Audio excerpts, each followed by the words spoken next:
The Lord be with you. A reading from the Holy Gospel according to Luke.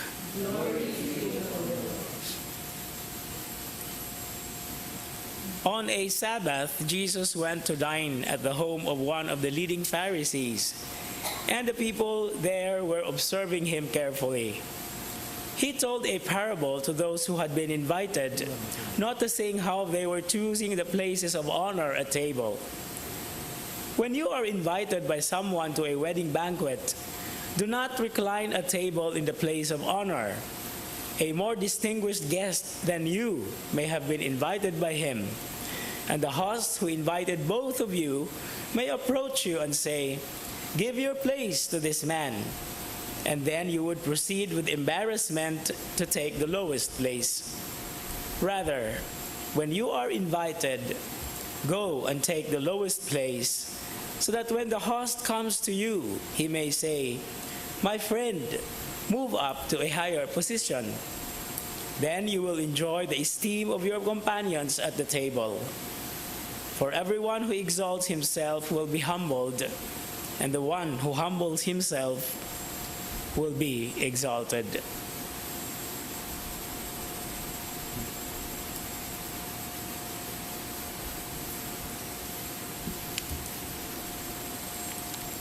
The Gospel of the Lord.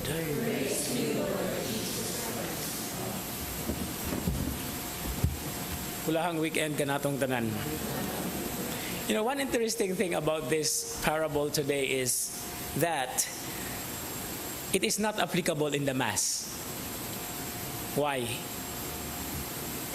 You're not supposed to sit down there. You have to sit in front. You have to fill in the seats in front first. And do not leave any spaces, because the spaces at the back are for the latecomers. Because if the latecomers are given the space in front, they will somehow distract the celebration. Okay? But this is not about the Mass. Anyway, it is all about an attitude. It is actually about understanding our worthiness.